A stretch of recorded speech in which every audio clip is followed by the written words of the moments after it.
Hello everyone, स्वागत करता हूँ सभी को फिर से हमारे चैनल में। इस चैनल में हम क्लास 9th 10th मैंने आप लोगों को फ़िज़िक्स, केमिस्ट्री और मैथमेटिक्स के डिटेल्ड एक्सप्लेनेशन वाले वीडियोस मैंने अपलोड किए हैं। तो इस प्रोसेस को हम कंटिन्यू करने वाले हैं ऑब्वियसली क्लास 11th में भी। इसी के साथ शुरू करेंगे क्लास 11th का केमिस्ट्री वाले पार्ट का पहला चैप्टर, जो कि है some basic concepts of chemistry. ठीक है, और इस चैप्टर में हमें बहुत कुछ पढ़ना पड़ेगा और एज़ यूजुअल आपको पता ही है, मैं हर एक चैप्टर के पार्ट वीडियोस अपलोड करता हूँ और हर एक वीडियो 1 घंटा या फिर 1.5 घंटे का होता है, जिसमें मैं एक चैप्टर का कुछ टॉपिक्स क्लियर आउट करता हूँ, एक्सप्लेन करता हूँ, आपको समझाता हूँ। सही बात है। तो इसी तरह आज का टॉपिक है हमारा, आज का चैप्टर का नाम है some basic concepts of chemistry. ये हमारे केमिस्ट्री पार्ट का सब्जेक्ट का फर्स्ट चैप्टर है क्लास 11th का। ओके, तो सबसे पहले हम बात करेंगे कि इस चैप्टर में हम क्या पढ़ेंगे। ठीक है, इस चैप्टर में हम बहुत कुछ पढ़ने वाले हैं, मैटर से शुरू करके हम यू कैन से फिज़िकल क्वांटिटीज, सिग्निफिकेंट फिगर्स, फिर आपका मोल कॉन्सेप्ट, बहुत कुछ हम पढ़ने वाले हैं। लॉज ऑफ केमिकल कॉम्बिनेशन भी पढ़ेंगे। ठीक है, तो बहुत कुछ पढ़ेंगे, बस आपको देखते रहना है कि हम क्या क्या कवर अप करने वाले हैं। तो सबसे पहले हम बात करेंगे कि मैटर क्या होता है। Okay, so introduction to matter. ठीक है, हम क्लास 9th में भी मैटर के बारे में हमने पढ़ा। मैंने आपको पढ़ाया था कि मैटर क्या होता है। मैटर कोई भी एक सब्सटेंस होता है। ठीक है, कोई भी एक ऑब्जेक्ट होता है। ठीक है, ऐसा एक चीज़ होता है जो कोई जगह घेर के रखा है इसने, मतलब इसने कुछ स्पेस ऑक्यूपाई किया है। मतलब स्पेस ऑक्यूपाई करने का मतलब ही होता है कि इस ऑब्जेक्ट का कोई ना कोई वॉल्यूम ज़रूर है। ठीक है, और दूसरी बात, इसका कोई मास है, कुछ ना कुछ मास इसका है। मास मतलब द्रव्यमान। ठीक है, मतलब इस पे कुछ पार्टिकल्स भी होंगे। ठीक है, पार्टिकल्स का एक कलेक्शन होगा। फिर एक और बात है कि हम इसको देख सकते हैं, महसूस कर सकते हैं। ठीक है, इसको हम टच कर सकते हैं, सुन सकते हैं, स्मेल कर सकते हैं। ठीक है, मतलब हमारे पास बेसिक सेंस है। ठीक है, उनके मदद से हम इसको देख सकते हैं। ठीक है, इसको हम टेस्ट कर सकते हैं, स्मेल कर सकते हैं, टच कर सकते हैं और सुन भी सकते हैं। ओके, तो उसी को हम कहते हैं मैटर। तो मैटर का डेफिनेशन यही से आ रहा है कि ऐसा कोई भी वस्तु, ठीक है, anything, it can be anything. ठीक है, एनीथिंग दैट ऑक्युपाइज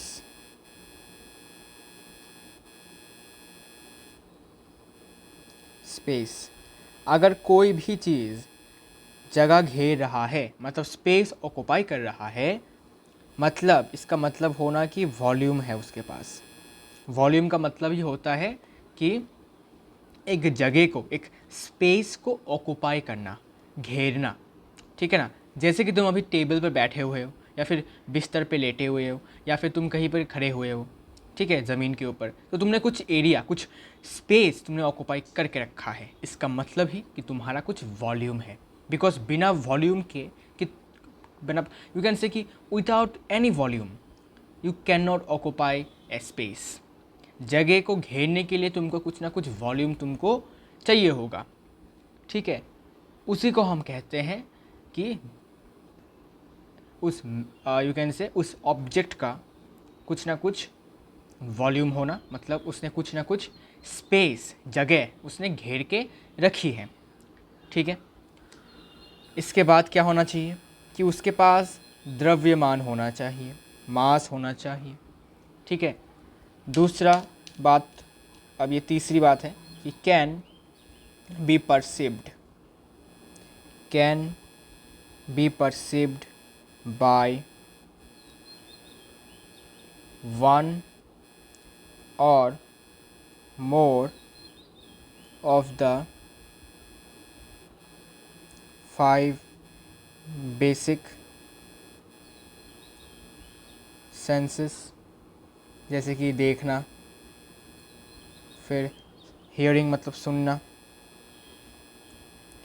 फिर टच करना, फिर स्मेल करना या फिर टेस्ट करना। ठीक है, ये हमारे बेसिक 5 सेंसेस होते हैं, 5 बेसिक सेंसेस होते हैं हमारे पास, सबके पास होता है।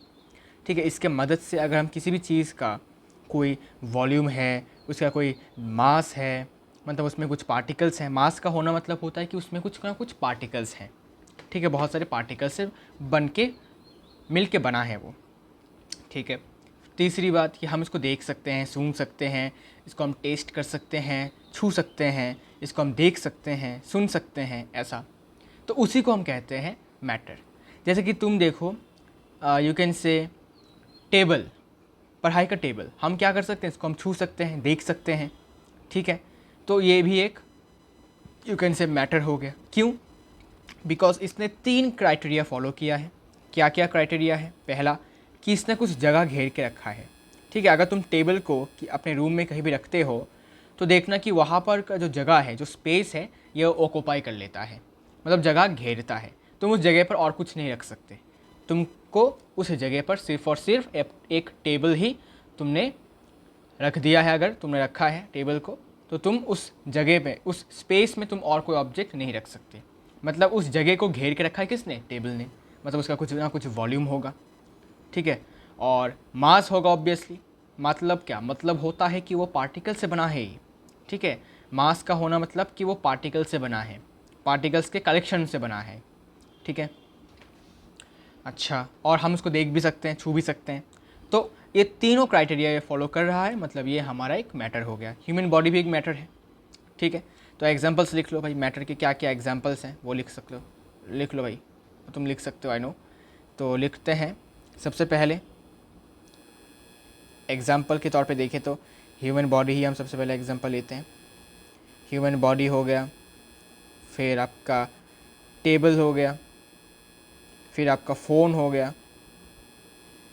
ठीक है ना भाई, फिर आपका पेन हो गया, फिर बिल्ली, फिर आपका एनिमल्स की यू कैन से सिंपली एट्सेट्रा। ठीक है, ये आपके मैटर हो गए हैं। ठीक है, मतलब इन्होंने 3 क्राइटेरिया फॉलो कर ली है। क्या? पहला क्राइटेरिया कि उन्होंने कुछ जगह घेर के रखी है, मतलब उनका कुछ वॉल्यूम है, उनका कुछ द्रव्यमान है, मतलब मास है, और उनको हम देख सकते हैं, सूंघ सकते हैं, टेस्ट कर सकते हैं, या तो सुन सकते हैं या फिर छू सकते हैं। ठीक है, ओके। इसके बाद हम बात करेंगे कि मैटर के क्या क्या प्रॉपर्टीज़ हैं। ठीक है, मैटर को हम क्या क्या कर सकते हैं, मतलब मैटर किस चीज़ से बना हुआ है, वो कैसा चीज़ का है, मतलब क्या है इसमें, क्या नहीं है, वो हम बात करते हैं। सबसे पहले मैटर एक पार्टिकुलर यू कैन से पार्टिकुलेट नेचर का होता है। ठीक है, पार्टिकुलेट का मतलब होता है कि ये पार्टिकल्स से बना हुआ होता है, मतलब उसका कोई मास होता है, सिंपल। अब बहुत लोग कहेंगे कि भाई मैं जो वाटर बॉटल मेरे सामने है, वो तो भाई उसमें तो हमें नहीं दिख रहा कि ये पार्टिकल से बने हैं, ये तो पूरा एकदम प्लेन सरफेस लिख रहा है, मतलब कॉन्टीन्यूअस लग रहा है हमें। ठीक है, जैसे कि अगर मैं एक पेन उठा लूँ, ठीक है, अगर मैं अपना एक पेन उठा लूँ अपने हाथों से, जैसे कि हमारा पेन है, ठीक है, तो ये देखने में तो भाई बहुत कॉन्टीन्यूअस लग रहा है, मतलब ऐसा नहीं कि यहाँ पर कुछ पार्टिकल्स हैं। ठीक है, तो क्या ये गलत है? नहीं, पार्टिकल तुमको ऐसे ही नहीं मतलब नेकेड आई से तुमको नहीं देखेंगे, तुमको देखना पड़ेगा यूजिंग माइक्रोस्कोप। माइक्रोस्कोप से देखोगे तो तुमको दिखेगा कि यहाँ पर ऐसे डॉट डॉट करके पार्टिकल्स से बने हुए हैं। ठीक है, तो बहुत लोग सोचेंगे कि भाई ये तो कॉन्टीन्यूअस है, लेकिन नहीं, ये कॉन्टीन्यूअस नहीं है, ये भी पार्टिकल्स से ही बने हुए हैं। इसलिए इसको एक टर्म से डिनोट किया जाता है जिसको कहते हैं हम पार्टिकुलेट नेचर, जो हम क्लास 9 में भी पढ़ चुके हैं। ठीक है, क्लास 9 में भी हम मैटर के बारे में पढ़ चुके हैं, मैटर इन आवर सराउंडिंग वाले चैप्टर में। ठीक है, अच्छा, अब हम इसमें लिख लेते हैं कि मैटर जो है वो पार्टिकुलेट नेचर का है। Matter is particulate in nature, particulate in nature, nature में ये है पार्टिकुलेट। और पार्टिकुलेट का मतलब ये होता है कि ये it is made from particles. ठीक है, made from particles, made of particles नहीं अच्छा होगा, मेड ऑफ पार्टिकल्स, पार्टिकल्स से बना हुआ है। ठीक है, ये पार्टिकल्स से बना हुआ है। ठीक है, matter is made up of particles. अब आपको पता ही होगा कि जो मैटर होता है वो आपको पार्टिकुलेट नेचर का होता है, मतलब ये कॉन्टीन्यूअस नहीं है। ठीक है, it is not continuous, it is discontinuous. Okay, ये हम क्लास 9 में भी पढ़ चुके हैं। तीसरी बात, ठीक है,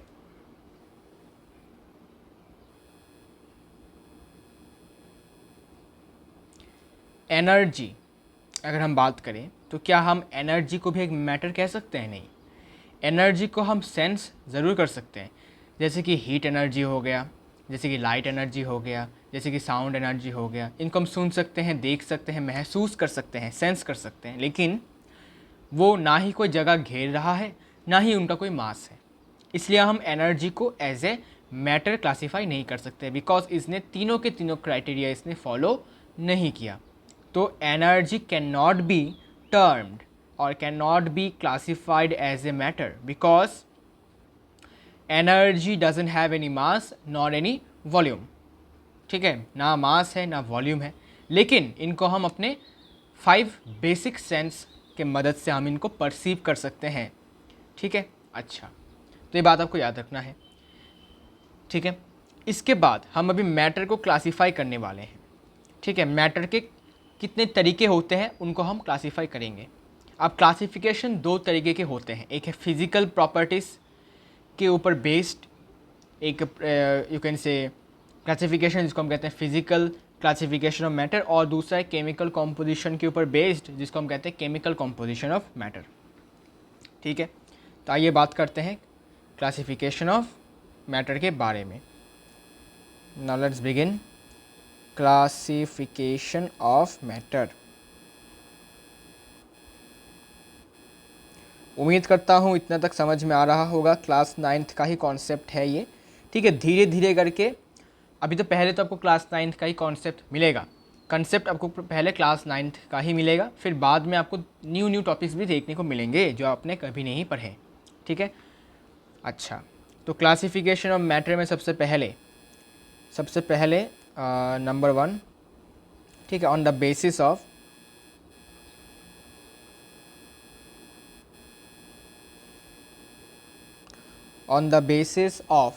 अपीयरेंस। अब देखो, अपीयरेंस का मतलब ये होता है कि फिजिकल अपीयरेंस। ठीक है, मतलब फिजिकल प्रॉपर्टीज़। ठीक है, अपीयरेंस एंड फिजिकल प्रॉपर्टीज़ की बात करें तो उसको हम क्या कहते हैं? इसको हम कहते हैं फिजिकल क्लासिफिकेशन। तो अगर हम फिजिकल प्रॉपर्टीज़ के ऊपर बेस करके क्लासीफाई करते हैं, या फिर कह सकते हो अपीयरेंस दिखने में कैसा है, उसके ऊपर अगर हम इसको बेस कर देते हैं, उनके बेसिस पर अगर हम क्लासीफाई करते हैं तो उसको हम कहते हैं फिजिकल क्लासिफिकेशन ऑफ मैटर। तो ये कैसा होगा? इसको हम कहेंगे फिजिकल क्लासिफिकेशन ऑफ मैटर। ठीक है, सही बात है, हाँ जी। इसके बाद दूसरा क्लासिफिकेशन ये है कि ऑन द बेसिस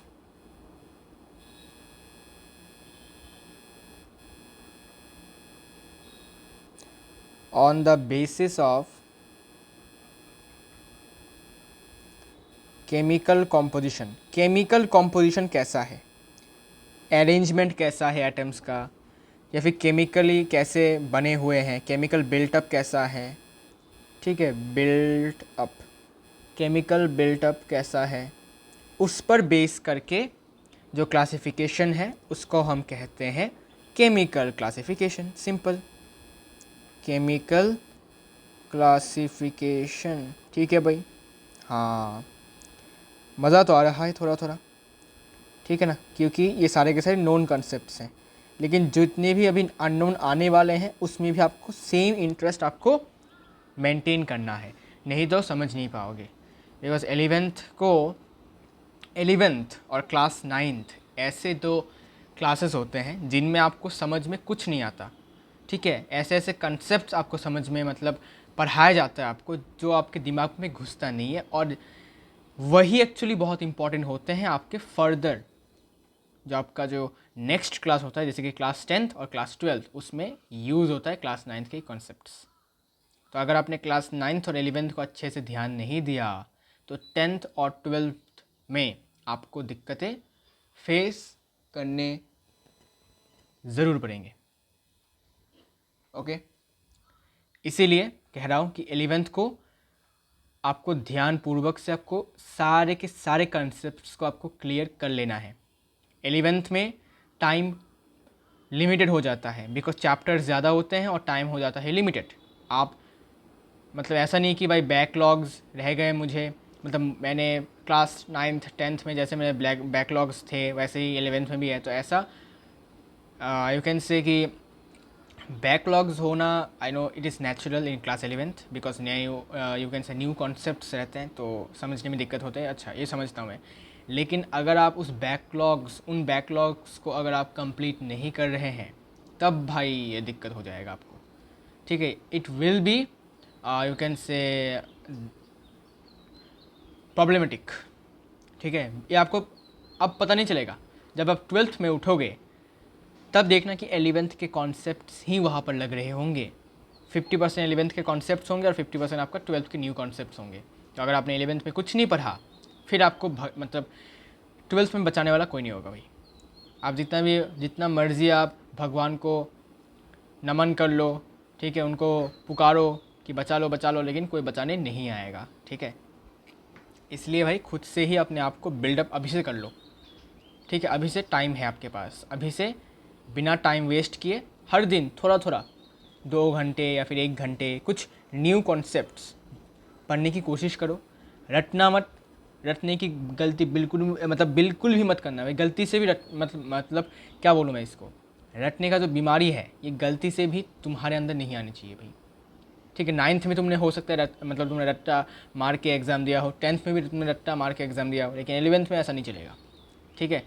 इसलिए बता रहा हूँ अभी से थोड़ा सा सतर्क हो जाओ भाई, ठीक है। अच्छी बातें बता रहा हूँ, कुछ गलत मैंने कहा नहीं है, ओके। ये आपको बाद में समझ में आ जाएंगी कि भाई क्या अच्छा है क्या गलत है, ओके। अब हम फिज़िकल क्लासिफिकेशन ऑफ मैटर के बारे में थोड़ा सा ब्रीफली समझते हैं भाई, क्या है ये फिज़िकल क्लासिफिकेशन ऑफ मैटर के बारे में। उम्मीद करता हूँ मेरे एक्सप्लेनेशंस आपको अभी तक समझ में आ रहे होंगे, कोई दिक्कत नहीं है, ठीक है, okay. Physical classification of matter, इसमें क्या क्या है। सबसे पहली बात, फिज़िकल क्लासिफिकेशन ऑफ मैटर को 3 तरीके से डिवाइड किया गया है। पहला सॉलिड है, लिक्विड है और तीसरा गैस है।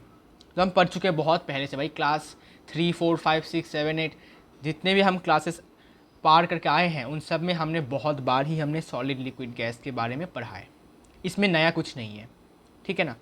तो फिज़िकल क्लासिफिकेशन ऑफ मैटर में हम पढ़ने वाले हैं एज़ यूजुअल, आपको पता ही है। सबसे पहले सॉलिड को पढ़ेंगे, ठीक है। सबसे पहले हम पढ़ेंगे सॉलिड को, फिर दूसरा हम पढ़ेंगे लिक्विड को, और तीसरा हम पढ़ेंगे गैसेस को, मतलब गैस को, जो हम भाई बहुत बार पढ़ चुके हैं, उनके बारे में हमें प्रॉपर्टीज़ भी पता है ना। अब आपको पता है कि सॉलिड में जो पार्टिकल्स होते हैं वो क्लोज्डली पैक्ड होते हैं। इससे क्या बात समझ में आ रहा होगा आपको कि भाई जो पार्टिकल्स के बीच में जो अट्रैक्शन है, फोर्स ऑफ अट्रैक्शन है, वो मैक्सिमम है। हाँ भाई, अगर मैक्सिमम नहीं होता तो सॉलिड में पार्टिकल्स इतने क्लोज्डली पैक्ड नहीं होते। इसका मतलब यह कह सकते हैं हम कि सॉलिड में जो पार्टिकल्स हैं उनके बीच में फोर्स ऑफ अट्रैक्शन जो है वो सबसे मैक्सिमम है। ये क्लियर बात है, अरे तो आसान सी बात है भाई, ये तो लॉजिकल बात है, कंसेप्चुअल बात है, ये तो समझ में आ रहा होगा। तो यहाँ से हम 2 बात लिख सकते हैं। कि फोर्स ऑफ अट्रैक्शन जो है, force of attraction between the particles,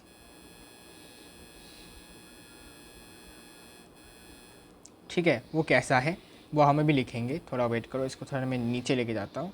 चलो, तो यहाँ पर इसको मैं थोड़ा सा छोटा कर देता हूँ इसको। ओके, नाउ सी, सॉलिड में जो फोर्स ऑफ अट्रैक्शन है वो कैसा है, मैक्सिमम है। पार्टिकल्स के बीच में फोर्स ऑफ अट्रैक्शन मैक्सिमम है। लिक्विड में मॉडरेट है, मतलब मीडियम है, ना ज़्यादा ना कम।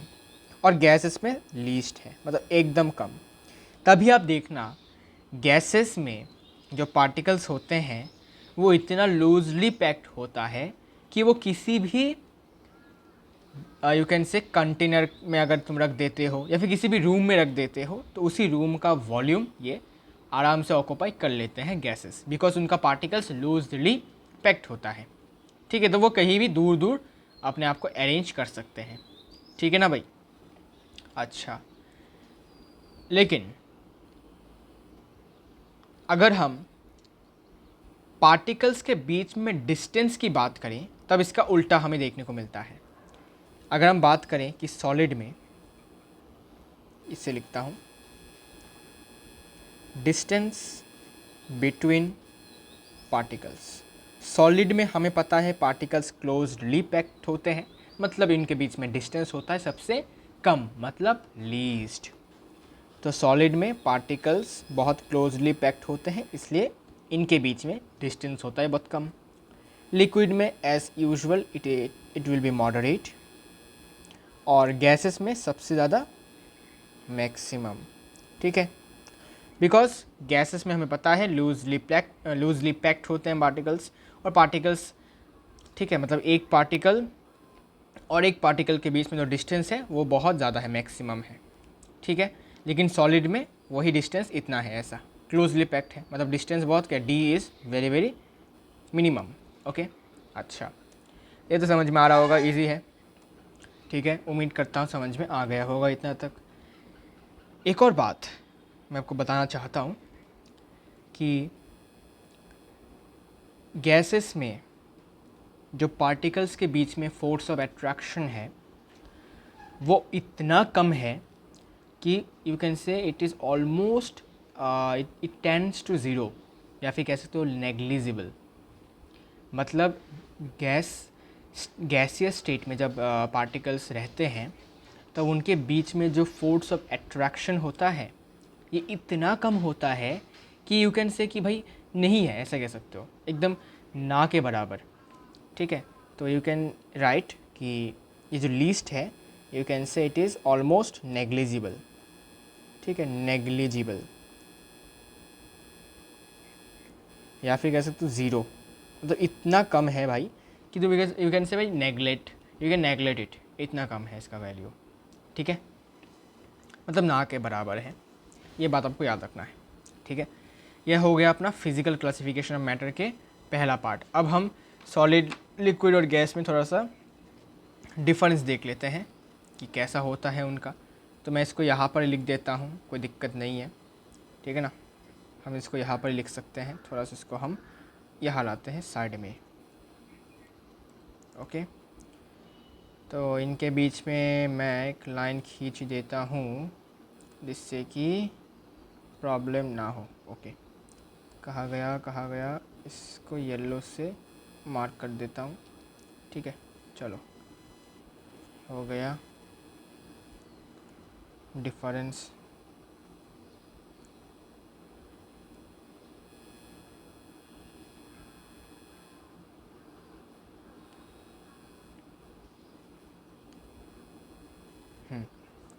अब यहाँ पर एक और, ओके, अब देखो, अब हम बात करते हैं शेप के बारे में कि सॉलिड का शेप कैसा होता है। ठीक है, इनके बारे में भी हम बात करते हैं अभी। शेप, ओके, शेप कैसा होता है ना। हाँ, तो आपको पता है कि सॉलिड का जो शेप रहता है वो फिक्स्ड रहता है, मतलब चेंज नहीं होता। ठीक है ना, चेंज क्यों नहीं होता? अरे भाई अभी तो पढ़ा कि पार्टिकल्स के बीच में जो फोर्स ऑफ अट्रैक्शन है मैक्सिमम है, इतना ज़्यादा है कि पार्टिकल्स शेप चेंज कर ही नहीं पाते। ठीक है ना? शेप चेंज करने के लिए क्या करना पड़ता है? पार्टिकल्स को अपना अरेंजमेंट बदलना पड़ता है। सही बात है ना? जैसे कि अगर मैं कि क्यूब की बात करता हूँ तो पार्टिकल्स कुछ ऐसे अरेंज्ड होंगे। ठीक है ना भाई? क्यूब की बात करता हूँ तो पार्टिकल्स कुछ ऐसे अरेंज्ड होंगे, लाइक दिस। क्यूब की बात करता हूँ तो, ठीक है ना भाई, लाइक दिस। अब इस क्यूब से अगर इनको कोन होना है, अगर इनको ऐसे कोन बनना है तो पार्टिकल्स को भी ऐसे अरेंज होना पड़ेगा। सही ना? लेकिन ये अरेंजमेंट पॉसिबल नहीं होता बिकॉज पार्टिकल्स के बीच में पकड़ के रखने के जो फोर्स है वो बहुत ज़्यादा होता है। तो ये पार्टिकल और ये पार्टिकल एक दूसरे से दूर जा ही नहीं पाते, इतना मजबूती से ये अपने एक दूसरे को पकड़ के रखते हैं। ठीक है ना? इसलिए इनका शेप रहता है फिक्स्ड। ठीक है, इनका शेप हमेशा फिक्स्ड रहता है सॉलिड का। और लिक्विड में क्योंकि थोड़ा सा फ्रीडम मिलता है पार्टिकल्स को, क्योंकि फोर्स ऑफ अट्रैक्शन मैक्सिमम नहीं, मॉडरेट है, मीडियम है, तो इसलिए वो क्या कर सकते हैं, इनका जो शेप है ये चेंज हो सकता है, मतलब नॉट फिक्स्ड। ठीक है, नॉट फिक्स्ड। और नॉट फिक्स्ड का मतलब होता है कि ये किसी भी कंटेनर का शेप ले सकते हैं, can take the shape of any container.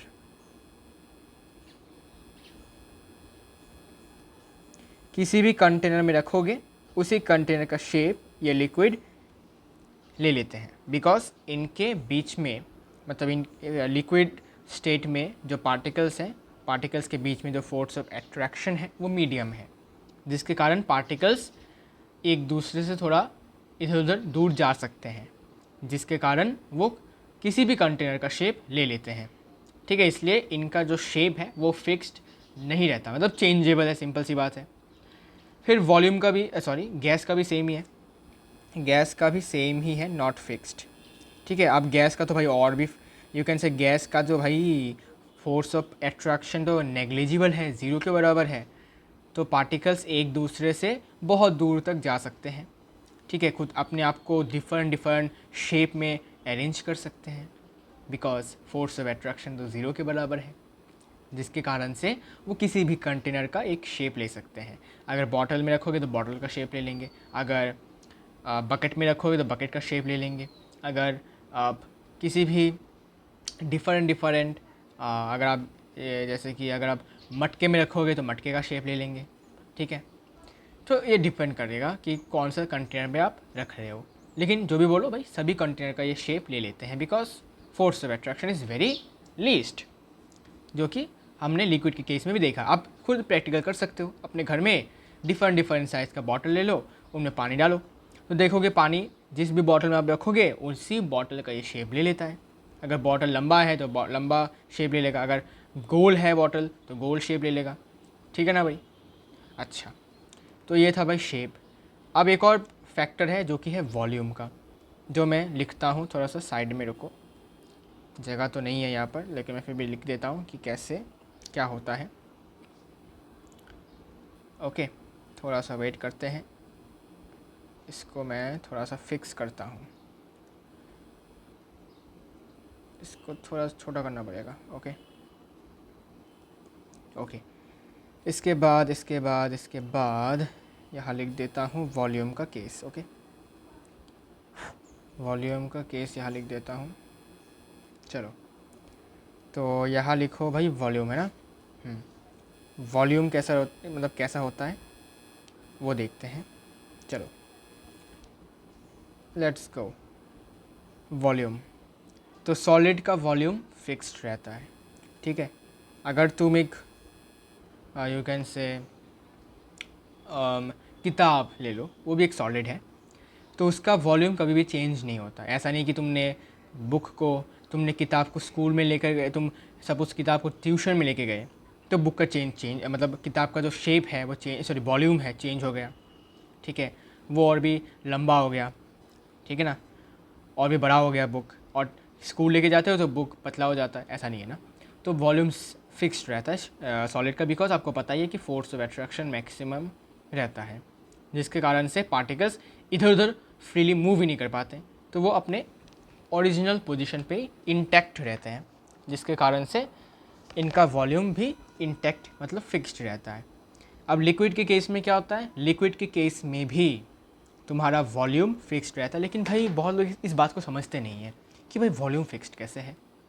ठीक है ना, इनको मैं समझाता हूँ। देखो होता क्या है, देखो तो तुमको एक एक्सपेरिमेंट करना है, ठीक है, एक्सपेरिमेंट करना है। सपोज़ तुमने वॉल्यूम का मतलब क्या है, सपोज़ मैंने लिया 1 लीटर पानी ले लिया मैंने, 1 लीटर वाटर मैंने ले लिया, ठीक है। तो वॉल्यूम कितना है, वॉल्यूम इज़ 1 लीटर, ठीक है, वॉल्यूम इज़ 1 लीटर। अगर मैं एक ऐसा, सपोज़ मेरे पास कंटेनर है ऐसा शेप का, फिर एक कंटेनर है मेरे पास नॉर्मल बॉटल जैसा, ठीक है ना भाई, ऐसा शेप का एक कंटेनर है मेरे पास, और एक और शेप का कंटेनर है मेरे पास जैसे कि ऐसा टेस्ट ट्यूब जैसा, ठीक है। अगर मैं इन सारे के सारे कंटेनर्स में 1 लीटर का पानी ऐड करता हूँ, ठीक है, ऐड करता हूँ, तो क्या पानी का वॉल्यूम जो मैंने 1 लीटर वॉल्यूम लिया था, क्या वो चेंज हो जाएगा? ज़रा सोच के देखो। ऐसा तो नहीं होगा ना कि तुमने 1 लीटर का पानी लिया था, इस कंटेनर में तुमने डाला तो वो 2 लीटर हो गया, मतलब वॉल्यूम चेंज हो गया, ऐसा तो नहीं होता। या फिर तुमने इसको इस वाले कंटेनर में डाला तो वो 1 लीटर से 1.5 लीटर हो गया, ऐसा तो नहीं होता, मतलब वॉल्यूम चेंज नहीं होता पानी का, लिक्विड का। फिर तुमने इस वाले कंटेनर में रखा तो ऐसा देखा गया तो वॉल्यूम जो है वो 3 लीटर हो गया, ठीक है ना। तो ऐसा तो नहीं हुआ। तो उम्मीद करता हूँ कि ये आपको मैं समझा पाया कि वॉल्यूम कैसे लिक्विड का फिक्स्ड रहता है, लेकिन शेप फिक्स्ड नहीं रहता। अगर आप 1 लीटर का पानी इस कंटेनर में डालोगे तो ये इस कंटेनर का शेप ले लेगा कुछ ऐसा, ठीक है। और इस कंटेनर में डालने के बाद ये इस वाले कंटेनर का शेप ले लेगा कुछ ऐसा, सही बात है ना। फिर इस वाले कंटेनर में डालोगे तो ये वाले कंटेनर का शेप ले लेगा, लेकिन जो वॉल्यूम है वो 1 लीटर ही रहेगा, ऐसा नहीं होगा कि वॉल्यूम चेंज हो जाएगा। समझ में आ रहा है? ठीक है, मज़ा आ रहा है? हाँ। तो लिक्विड का वॉल्यूम कैसे फिक्स्ड है, आई होप आपको मैं समझा पाया, ठीक है। लेकिन गैस का वॉल्यूम जो है वो फिक्स्ड नहीं रहता, ठीक है। गैस का वॉल्यूम फिक्स्ड नहीं रहता, नॉट फिक्स्ड, ओके। गैस का वॉल्यूम कभी भी फिक्स्ड नहीं रहता, ये आपको याद रखना है, ठीक है। अच्छा, तो इसी तरह हमने पढ़ लिया कि सॉलिड, लिक्विड और गैस में क्या क्या अंतर होता है, ठीक है, कि उनके पार्टिकल्स के बीच में फोर्स ऑफ अट्रैक्शन के बेसिस पे कैसा डिफरेंस है, डिस्टेंस बिटवीन पार्टिकल्स के बेसिस पे क्या डिफरेंस है, शेप और वॉल्यूम के रिस्पेक्ट पे क्या डिफरेंस है, वो भी हमने देख लिया, ठीक है। उम्मीद करता हूँ इतना तक आपको कोई दिक्कत नहीं है, ठीक है। और एक और बात आपको याद रखना है कि ये जो बातें हैं ये सारे के सारे क्लास 9 के ही कंसेप्ट्स हैं, लेकिन आपको फिर से रिप्लेनिश किया जा रहा है जिससे कि आप भूल ना जाओ, ठीक है। ये चैप्टर में इंक्लूडेड है, आप एनसीईआरटी खोल के देख सकते हो, ठीक है। पहले मैं रिकमेंड करूँगा कि आप एनसीईआरटी का एक रीडिंग आप पढ़ लें एक बार, ठीक है। आई नो कुछ समझ में आएंगे नहीं कुछ टॉपिक्स, लेकिन आपको पहले रीडिंग पढ़ लेना है, ठीक है, ओके। फिर हम पढ़ेंगे interconversions of the states of matter, मतलब हम सॉलिड से लिक्विड में भी जा सकते हैं, कन्वर्ट कर सकते हैं, गैस लिक्विड से गैस में, गैस से लिक्विड में, लिक्विड से सॉलिड में, फिर सॉलिड से डायरेक्ट गैस में, और गैस से डायरेक्ट सॉलिड में। ये हमने क्लास 9th में ही पढ़ा था, ठीक है, क्लास 9th में ही हमने इसको पढ़ के रखा है। अगर नहीं पढ़ा है तो फिर से हम बता देता हूँ कि क्या होता है, ठीक है, कोई दिक्कत नहीं है। हम इसको फिर से थोड़ा सा रिकैप मार लेंगे, ठीक है, क्लास 9 के कॉन्सेप्ट्स को हम रिकैप मार लेंगे, कोई दिक्कत नहीं है। चलो भाई,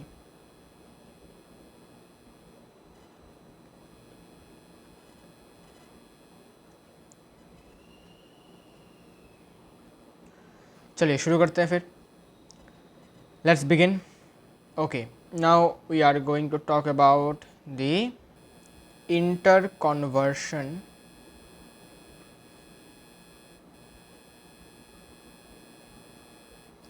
interconversion of states of matter। Matter के डिफरेंट स्टेट्स में हम कैसे इंटर कन्वर्ट करते हैं, सॉलिड से लिक्विड, लिक्विड से गैस, गैस से ऐसा, ठीक है ना। तो आपको मैं अभी एक ड्राइंग दिखा देता हूँ, मतलब एक यू कैन से फ्लो चार्ट जैसा कुछ मैं बना देता हूँ जो आपको याद रखना है, जिससे कि आप आराम से इंटर कन्वर्शन के बारे में आप याद रख सकते हैं कि कैसे क्या होता है। ओके, सबसे पहले आपको ड्रॉ करना है एक सॉलिड, ठीक है। सॉलिड आपको दिखाता हूँ कैसे, रुको थोड़ा सा यहाँ पर ड्रॉ करता हूँ, पहले लिक्विड ड्रॉ करता हूँ ना, हाँ लिक्विड ड्रॉ करता हूँ सबसे पहले यहाँ पर, लिक्विड्स। ओके, थोड़ा वेट, लिक्विड्स, फिर यहाँ पर सॉलिड्स, फिर यहाँ पर गैसेस। ओके ठीक है भाई, ओके थोड़ा नीचे, ओके इसको भी थोड़ा नीचे ले जाता हूँ, एक्चुअली जगह होगा नहीं, कुछ गारंटी नहीं दे सकता ना। अब चलो शुरू करते हैं। अगर सॉलिड से लिक्विड में मैटर का स्टेट चेंज हुआ है, कन्वर्ट हुआ है, ठीक है, तो उसको हम कहते हैं मेल्टिंग या फिर फ्यूशन, ठीक है।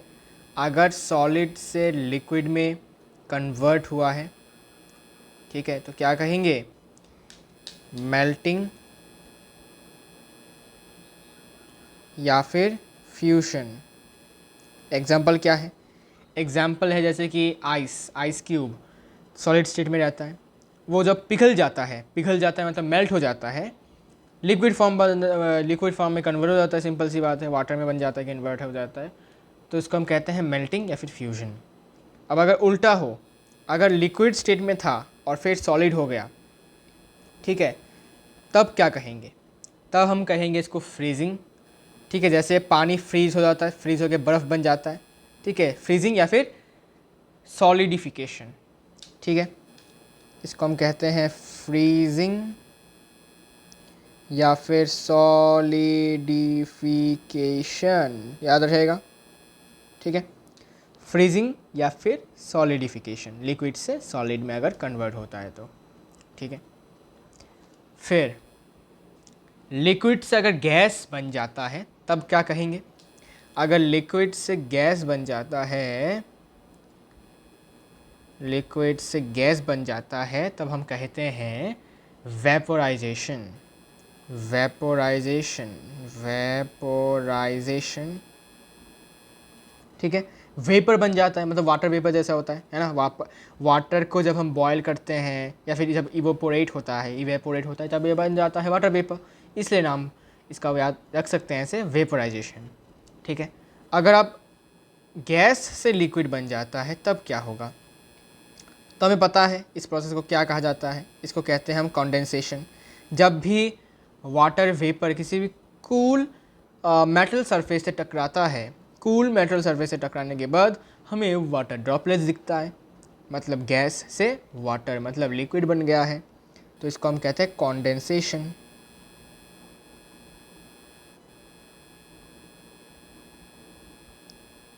ठीक है, कंडेंसेशन।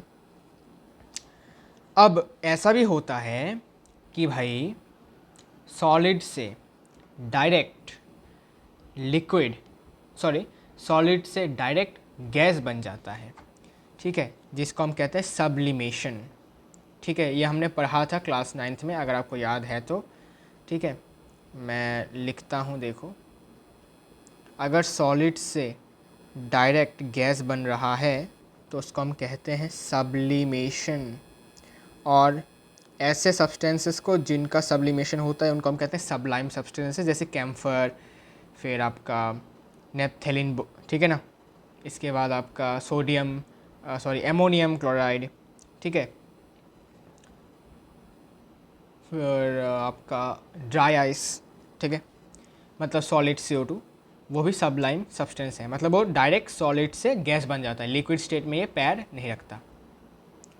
फिर सब्लिमेशन के बाद अगर ऐसा हो कि गैस से डायरेक्ट सॉलिड बन जाता है, अगर गैस से डायरेक्ट सॉलिड बन जाता है उसको हम कहते हैं डी सब्लिमेशन, ठीक है, मतलब सब्लिमेशन का उल्टा डी सब्लिमेशन, या फिर डिपोजिशन, डिपॉजिट हो जाना, है ना, डिपोजिशन, ठीक है। तो एक और बार फिर से मैं रिकॉल करवा देता हूँ। अगर सॉलिड से लिक्विड गया, अगर सॉलिड से लिक्विड में कन्वर्ट होता है इसको हम कहते हैं मेल्टिंग या फिर फ्यूशन। अगर लिक्विड से सॉलिड बन जाता है तब हम कहते हैं फ्रीजिंग या फिर सॉलिडिफिकेशन। डन। फिर अगर लिक्विड से गैस बन जाता है तो कहते हैं वेपोराइजेशन। अगर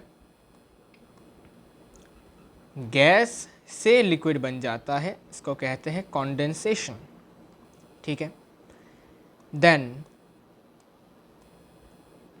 अगर सॉलिड से डायरेक्टली गैस बन जाता है इस प्रोसेस को कहते हैं सब्लिमेशन। अगर गैस से डायरेक्टली सॉलिड बन जाता है उसको कहते हैं डी सब्लिमेशन या फिर डिपोजिशन, ठीक है। याद रहेगा, याद रहेगा, ओके। अब एक और बात नोट कर लो, ठीक है, नोट कर लो। नोट क्या है? नोट ये है कि वेपोराइजेशन दो तरीके के होते हैं। वेपोराइजेशन दो तरीके के होते हैं, ठीक है। वेपोराइजेशन दो तरीके के होते हैं, जैसे कि आपका पहला इवेपोरेशन जो हम पढ़ के आ चुके हैं क्लास 9th में, और बॉइलिंग ये भी हम पढ़ के आ चुके हैं क्लास 9th में, नथिंग न्यू, ओके। हमें पता है कि इवेपोरेशन और बॉइलिंग में डिफरेंस भी क्या होता है, ये हमने क्लास 9 में पढ़ा है। फिर से एक और बार मैं आपको रिकैप करवा देता हूँ। इवेपोरेशन में क्या होता है? इवेपोरेशन में आपका जो बॉइलिंग होता, मतलब यू कैन से लिक्विड से गैस बनता है, और ये एक स्पॉन्टेनियस प्रोसेस है। स्पॉन्टेनियस मतलब क्या? कि ये अपने आप होता है, ठीक है, ये अपने आप होता है, इसमें कोई एक्सटर्नल सोर्स से हमें हीट एनर्जी देने की ज़रूरत बिल्कुल भी नहीं होता। लेकिन बॉइलिंग में हमें एक्सटर्नल सोर्स से हीट देना पड़ता है, तब जाके बॉइलिंग हो पाता है।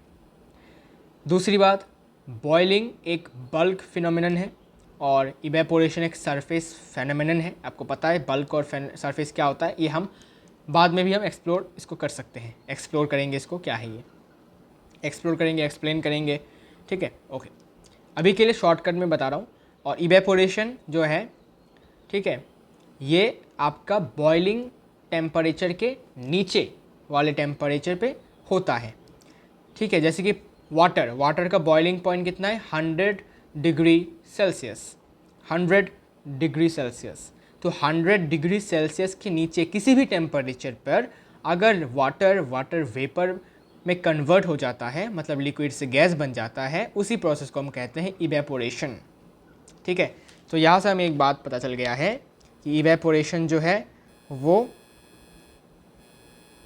किसी भी टेम्परेचर पे होगा below boiling point of liquid, any temperature below boiling point of liquid,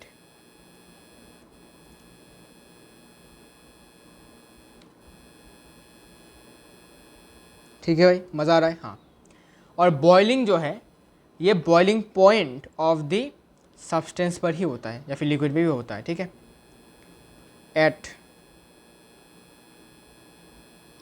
eight boiling point of the liquid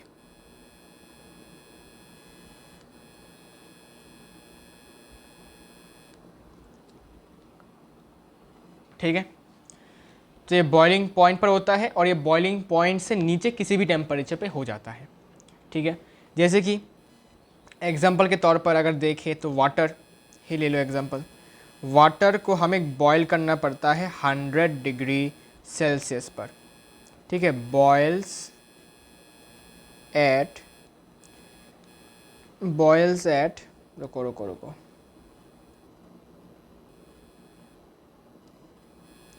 100 degree Celsius और 1 एटमॉस्फेरिक प्रेशर पर, ठीक है। 1 एटमॉस्फेरिक प्रेशर पर बॉयल करने पर ही सिर्फ और सिर्फ हमें वाटर वेपर मिलता है, और ये है हमारा बॉइलिंग वाला प्रोसेस। और अगर वाटर किसी भी टेम्परेचर पर इवेपोरेट करता है, मतलब लिक्विड से बन जाता है गैस, मतलब वाटर वेपर बन जाता है, उस प्रोसेस को हम कहते हैं इवेपोरेशन, ठीक है। ठीक है भाई, समझ में आ रहा है, मज़ा आ रहा है, ओके। तो उम्मीद करता हूँ कि इतना तक आपको समझ में आ गया होगा कि क्या चीज़ है ये। वेपोराइजेशन का क्लासिफिकेशन देख लिया। वेपोराइजेशन 2 तरीके के होते हैं। तो यहाँ पर हमारा एंड होता है फिज़िकल क्लासिफिकेशन ऑफ मैटर का डिस्कशन, ठीक है। यहाँ पर हमारा फिज़िकल क्लासिफिकेशन ख़त्म होता है। तो आज का वीडियो मैं यहीं पे एंड करूँगा। ये पहला वीडियो है तो मैं इसको ज़्यादा लंबा नहीं रखूँगा, ठीक है। 40 मिनट का ये वीडियो हो रहा है, ठीक है। 40 से पार हो चुका है, आई गेस 46 मिनट्स का है ये, ठीक है। कोई बात नहीं, हम नेक्स्ट वीडियो में बात करेंगे केमिकल क्लासिफिकेशन के बारे में मैटर के, और हम बहुत कुछ पढ़ने वाले हैं इसके बाद, ठीक है। फिर हमारा जो क्लास 9 में दूसरा चैप्टर था is matter around us pure, उसी चैप्टर का पार्ट यहाँ पर हमें फिर से देखने को मिलेगा, जैसे कि pure substance, impure substance, elements, compounds, atoms, ठीक है ना, metals, non metals, metalloids, mixture, homogeneous mixture, heterogeneous mixtures, ये सब कुछ हमें यहाँ पर देखने को मिलेगा, ठीक है ना। मतलब चैप्टर 1 और 2 से मिक्सचर यहाँ पर हमें देखने को मिल रहा है, ठीक है, एक ही चैप्टर में, ठीक है। 11th के एक ही चैप्टर में दो क्लास 9 के चैप्टर्स यहाँ पर हैं। फिर हमारा न्यू टॉपिक शुरू होगा जो कि है फिजिकल क्वांटिटी क्या है, यूनिट्स क्या है, सिस्टम ऑफ यूनिट्स क्या है। फिर आपके बहुत सारे यू कैन से डिराइव्ड यूनिट्स होते हैं, फंडामेंटल यूनिट्स होते हैं, फिर टेम्परेचर स्केल होता है, फिर एक्यूरेसी, प्रिसीशन, मेजरमेंट, ठीक है, बहुत कुछ है। सिग्निफिकेंट फिगर्स है, सिग्निफिकेंट डिजिट्स हैं, क्या रूल्स और रेगुलेशंस हैं उनके बीच में। फिर आता है आपका atomic mass, relative atomic mass. भाई बहुत कुछ पढ़ने को है भाई इस चैप्टर में, ठीक है। तो इस चैप्टर को जल्दी से हम पढ़ेंगे, लेकिन आज के लिए इतना ही रखते हैं, ठीक है। मिलते हैं नेक्स्ट वीडियो में, तब तक के लिए पढ़ते रहें और इंटरेस्ट मत खोइए किसी भी सब्जेक्ट पर अभी से, ठीक है। अभी से इंटरेस्ट अगर आप खो देते हो तो बाद में भाई पढ़ने का जो मज़ा है ना वो आपको नहीं मिलेगा। जब आपका स्कूल शुरू हो जाएगा ना तब आपको वो मज़ा नहीं आएगा पढ़ने में। अभी से अगर आप पढ़ना शुरू कर देते हो तो जो फ़्लो है ना वो फ़्लो बना रहेगा। अगर आप बिना वार्म अप के खेलने जाते हो तो आपको दर्द होगा, आपके मसल क्रैम्प्स होंगे। वैसे ही बिना पढ़ाई के प्रैक्टिस में रहे अगर आप अचानक से पढ़ाई शुरू कर देते हो तो आपका ब्रेन जो है, जो इतने दिनों से बिना पढ़ाई के रह रहा था कि भाई घूमने जा रहे थे, खाना खा रहे थे, दोस्तों के साथ मज़े कर रहे थे, ठीक है, गेम्स खेल रहे थे, स्पोर्ट्स खेल रहे थे, कुछ भी, तो उस ब्रेन को आपको थोड़ा सा पढ़ाई की तरफ भी आपको अट्रैक्ट करना है कि भाई तू देख, तुझे पढ़ाई भी करना है, ठीक है, ये सब तो चलता रहेगा, तुझे पढ़ाई के फ्लो में भी तुझको रहना है। तो ब्रेन को ऐसा आपको खिलवा के रखना है, ठीक है ना, कि भाई तू पढ़ाई के फ्लो में भी रहना, ठीक है। ऐसा नहीं कि मैं पढ़ना शुरू कर दूँ और तू मेरा साथ ना दे, ठीक है ना, ऐसा ना हो जाए, ठीक है। इसी के साथ इस वीडियो को हम यहीं पे एंड करते हैं। उम्मीद करता हूँ पहला वीडियो आपको पसंद आया होगा। अगर पसंद आया है तो कमेंट ज़रूर करिएगा क्या क्या टॉपिक्स आपको चाहिए और भी वह बताइएगा। फिज़िक्स का सीरीज़ IVS शुरू होने वाला है कुछ ही दिनों में। फ़िज़िक्स का मैं शुरू करूँगा। और एक बात, हाँ मुझे याद आ गया, अच्छा वो याद आया कि फ़िज़िक्स का जो यूनिट एंड डायमेंशन है, पहला चैप्टर फ़िज़िक्स का, उसमें कुछ बातें केमिस्ट्री के साथ इंटरलिंक्ड हैं। जैसे कि फ़िज़िक्स में जो हम पढ़ने वाले हैं यूनिट्स के बारे में, वो केमिस्ट्री में भी हम पढ़ेंगे। System of units, CGS, MKS, FPS, फिर SI units, basic units, fundamental units, या फिर कह सकते हो बेस यूनिट्स, या फिर डेराइव्ड यूनिट्स, ये सब कुछ फिज़िक्स में भी हम पढ़ेंगे, ठीक है।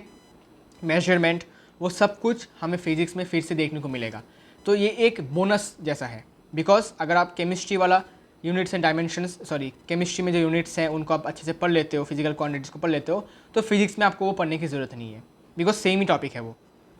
फिर केमिस्ट्री में आ जाता है आपका laws of chemical combination, atomic mass, और फिजिक्स में दूसरा तरीके से शुरू हो जाता है, दूसरा पार्ट में डाइवर्ट हो जाता है। ठीक है, तो सिर्फ और सिर्फ यहाँ पर एक कॉमन पॉइंट है। ठीक है, कहाँ पर कॉमन पॉइंट है? कॉमन पॉइंट है सिर्फ और सिर्फ यूनिट्स में, यूनिट्स वाले टॉपिक में कॉमन पॉइंट है, बोथ केमिस्ट्री का और फिजिक्स का। फिर ये देखो अपने आप डाइवर्ट हो जा रहे हैं, ठीक है, अपने पाथ से। एक केमिस्ट्री में जाएगा, मोल कॉन्सेप्ट चला जाएगा, फिजिक्स में दूसरा टॉपिक में चला जाएगा। ठीक है, तो आई होप पहला वीडियो आपको अच्छा लगा होगा। तो मिलते हैं नेक्स्ट वीडियो में, तब तक के लिए गुड बाय।